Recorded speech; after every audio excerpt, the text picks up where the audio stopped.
I'm a marine biologist by training, and kind of slightly later in my explorations of the ocean, fell in love with the ocean as a kid, as you do when you go on beach holidays and can't be pulled out of rock pools because you're too busy looking for seashells. Decided I wanted to go and learn to dive, completely fell in love with being underwater and being in the fish's world. And so yeah, went off, did my science, and then a bit later on discovered a love of stories and storytelling and became a writer. And now I do a mixture of things. I write articles for The Guardian about the deep sea. I talk to people and I write books. And in the time that I've been doing all of this, I realized I was getting asked a question more and more about the ocean. And that was, am I hopeful for the future of the ocean? And every time I was asked that, or some version of that question, it was often, on radio interviews or book interviews, that kind of thing. Basically, is it all going to be all right? I would find out it was really hard to answer that question. And I would say something like, well, it depends when you ask me that. What was the last thing that day I read about or heard about in the news? Because we all know that there's this incredible mix of good and bad news about the environment generally, but specifically the ocean. So, it's like, well, some days, yeah, great. And, you've got some great new discovery or some awesome new thing has been found out about this incredible blue part of our planet. And then there are other days when I'm just overwhelmed by the fact that it's being overfished, overheated, overpolluted, and we are treating it like it will just go on, but it won't. So those questions basically led me to deciding that I would write a book, kind of answering that question, because I'm a writer, and it meant I could spend time with that question, and basically it was an excuse to reflect on my own explorations of the ocean, which by then was about 20 years of diving and studying and being incredibly lucky to see some incredible places around the world. And it also gave me at least 2 years to dive really deep into the science and to see what science is saying about the future of the ocean and what might come next. And that's my book, What the Wild Sea Can Be, The Future of the World Oceans, which is currently on the long list for the Baillie Gifford Prize for Nonfiction. Shortlist is out next week. Yeah, we'll see. Fairly sure Salman Rushdie's going to win. I haven't put any money on it, but I'm pretty sure he is. But that's an amazing recognition to have my book on the long list. It's something I never really imagined would happen, and a huge recognition for the environment as well. So I'm thrilled for that. But yeah, so I've been spending some time thinking about this, and really, kind of what I want to get to across to you today is that what happened in the course of me writing this book is I actually found my own very personal sense of balance between my hopes and fears. And I realized that I didn't have to have one or the other. It's actually really important to have both. There's no ignoring the problems that the environment faces, and in particularly this wonderful life-giving ocean of ours. But we also have to make space to be joyful and still maintain that sense of great wonder and awe and enjoyment of what is there. Many other great writers have thought about how to cope in times of crisis, and they've put forward the idea of pessimism of the intellect and optimism of the will.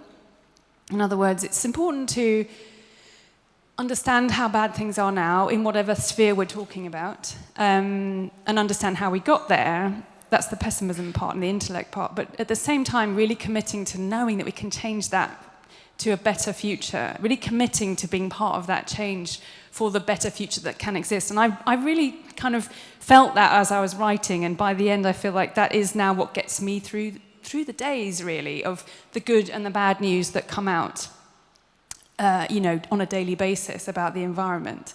I am both pessimistic and optimistic. And I genuinely think we have got room for a better ocean in the future. So what I want to do today is just talk to you a little bit about a bit that's in the book, but also something that's in the headlines quite a lot recently. And it's one of the hardest parts, I think, of the ocean environment to think about, because it is one of the fastest changing and most terrifying things that's happening in the ocean, and that's down south in Antarctica. You might have heard some news headlines in the last few weeks that it's likely that the sea ice around Antarctica has reached a record low for the third year running. Now, Antarctica is a continent. It's a massive continent down at the South Pole, covered in a huge ice sheet that's about 4 kilometers deep. And around the edges of the continent, the sea, the top level of the sea, the surface sea, freezes seasonally. And it expands the size of Antarctica. I think it doubles the size of it and in the winter when it's fully frozen, and it does melt back in summer. Not completely. But you get this summer minimum, which is around about now. It's been shrinking. So the story of sea ice in the North Pole is very different. So since satellites went up and started looking back at Earth and measuring the ice extent, which you can do quite easily, it's white against blue-black sea, and you can see it. In the Arctic, sea ice has been declining very gradually and steadily since the 70s. And we can see that very clearly, and it's clearly because of the climate crisis. In Antarctica, things were looking quite strange up until a few years ago. It wasn't a clear picture of this sea ice shrinking because of warming seas. In some places it was increasing, in some places it was decreasing. It's a more complicated picture. But as of 2016, there was a real shift, and actually we are now seeing this year-on-year decline in sea ice. And the last 3 years especially, 22, 23, and most likely this year, it's the minimum that's ever been seen. So for what it's looking like, the satellites have just gone up. So Antarctica has been dark up until a couple of weeks ago. It was it's been the winter time, and satellites can't see through the dark, so you can't see what's going on down there. So the first chance they've had to look again, there's a satellite called Copernicus, which goes over once a week. That went back and looked, and the first look seems to be that the current level of sea ice in Antarctica, sorry, this is the winter maximum, not the summer minimum, that's not for a few more months, is about 17 million square kilometers. Sounds like a lot. It is a lot. But it's less than the average we've been seeing over the last few decades. It's smaller by the same area of Britain, Germany, Spain, and another European country, I can't remember which one. Anyway, by a lot. It's much, much smaller than that average we've been seeing. So sea ice is definitely now decreasing in Antarctica. Why does this matter? Well, it matters for people living in Australia. There's one thing. It seems to be that there's a strong connection between what's happening with the climate down there in Antarctica and this sea ice formation and the climate in Australia. It's linked to wetter summers and drier winters, so there's a real mix going on there. There's also another aspect to the sea ice story in Antarctica, which is when sea ice melts, it doesn't make sea levels go up. That's one thing to know. It's like when your ice in your gin and tonic melts, it doesn't pour across, it doesn't flood out the top of your glass because it's already in the water. But what sea ice does do is it helps to protect the edges of the land. So I told you there was this massive ice sheet on Antarctica. That is the ice that we should be worried about.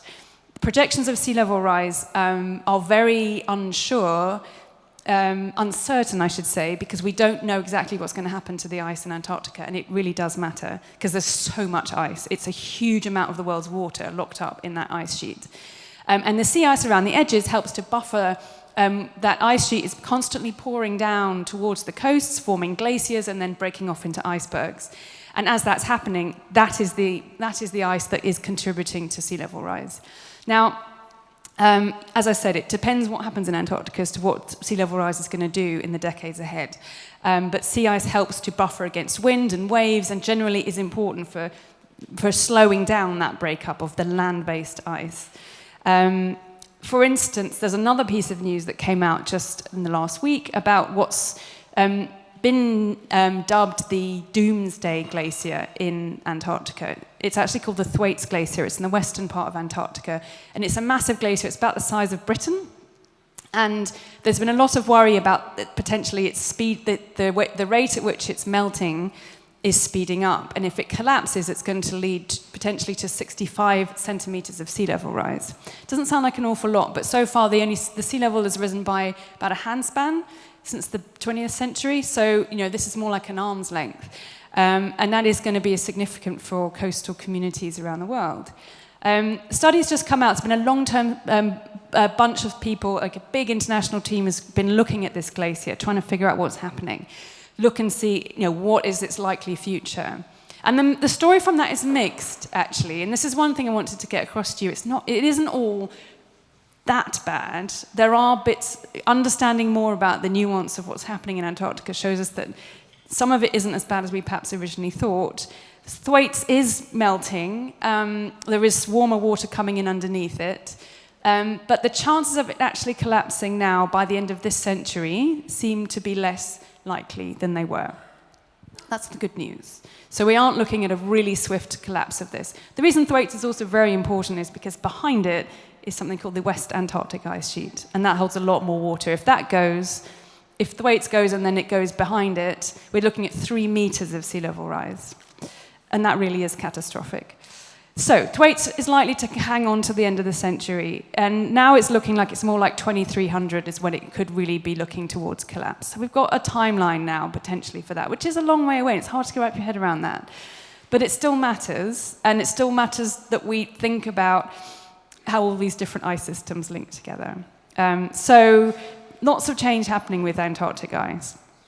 The other reason it matters is I'm going to bring some animals in. I'm a marine biologist. I need to talk about some creatures. It matters for an incredible species that lives in Antarctica, the emperor penguin. We all know penguins, right?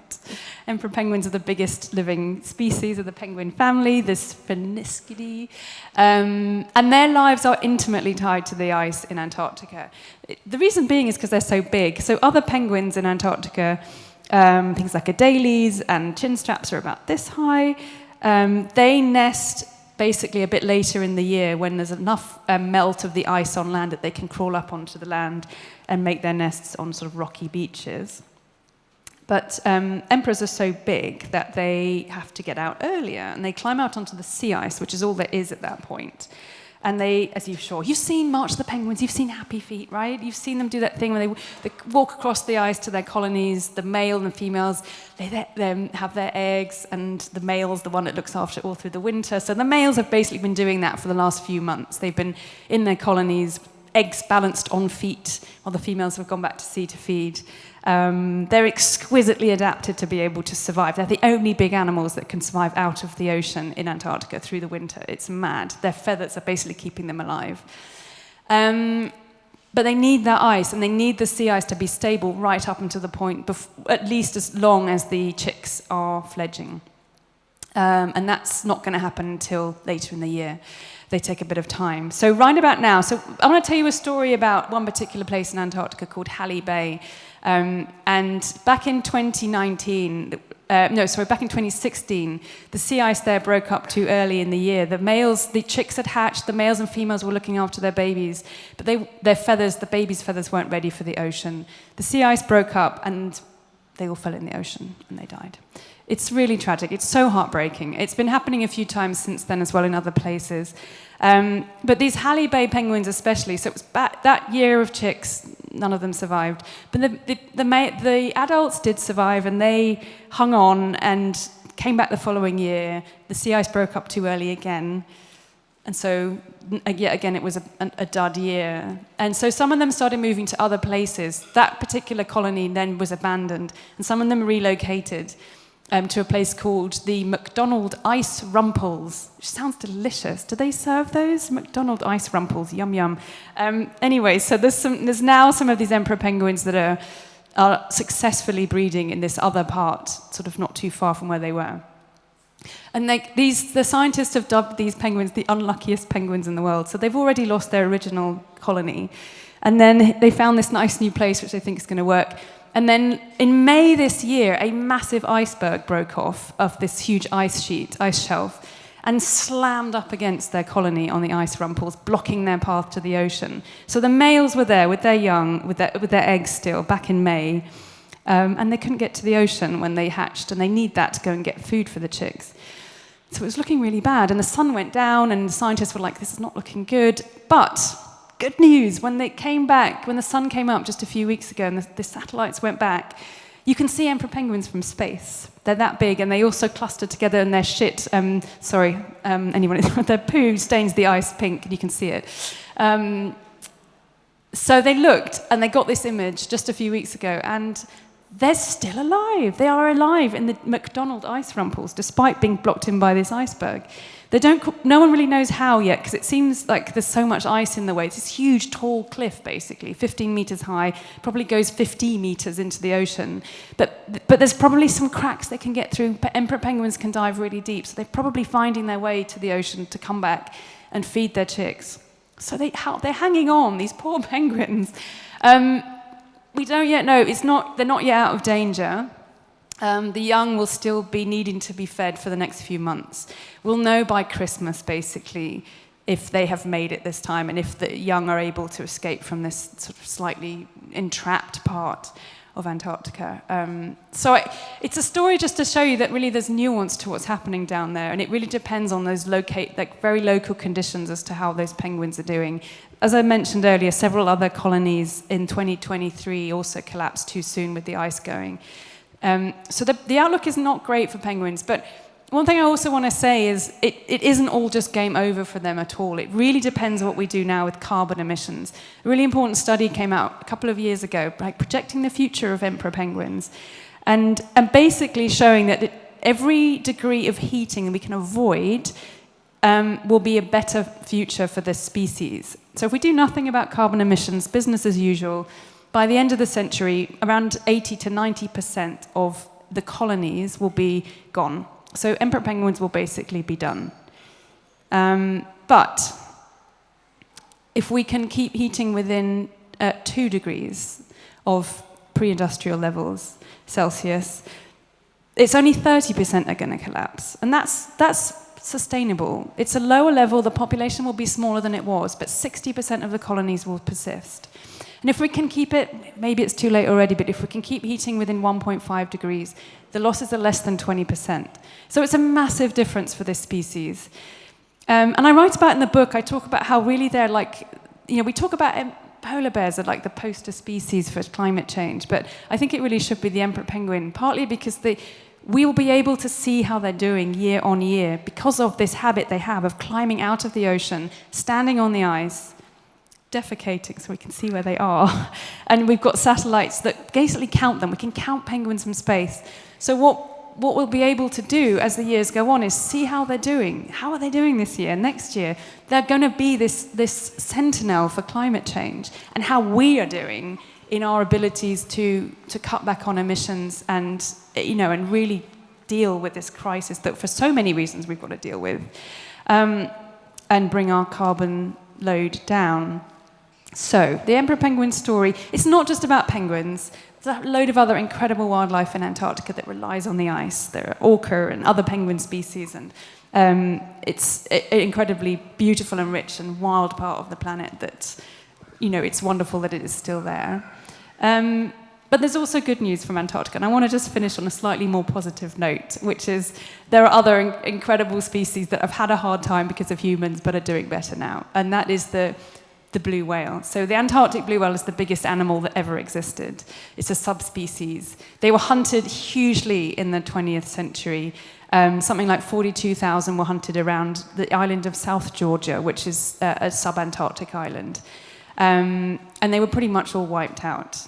Scientists from 1998 to 2018 were looking for blue whales, and they didn't see any. I think maybe they saw one. And then a couple of years ago, I think in 2020, a research team went out, and they saw, in over a couple of weeks of research and going out in boats, they saw 58 blue whales. The blue whales are coming back. Another team of researchers are using hydrophones that are stationed around Antarctica in the ocean, and they're hearing the voices of these beautiful animals more and more. They're not quite sure yet what this means, but it's likely this means that population really is recovering. They're not being hunted anymore, their numbers are slowly recovering, and they are still there. So there's still a lot of hope in the ocean, I think. Mixed stories, good and bad, and we can deal with them both. We can understand why this is happening, but really push for a better future. And if I can, I'm going to finish off with a tiny little reading from the end of the book. It's going to take me like 30 seconds if I can find it, which is just because I want to leave you with a hopeful idea that it isn't all doom and gloom. She should have put a bookmark in her book. Hang on, sorry. Here we go. Right. We all live in a world with an ocean full of remarkable, beautiful, and strange living things. Creatures we can dream about and maybe one day see. We can all feel the same sorrow when those wonders are allowed to fade away. And we can all take action to push towards a better future. My greatest source of hope comes from knowing that ever more people are embracing this idea and strengthening the connections between us all and the edges of the land and out into the wide, wild ocean. Thank you.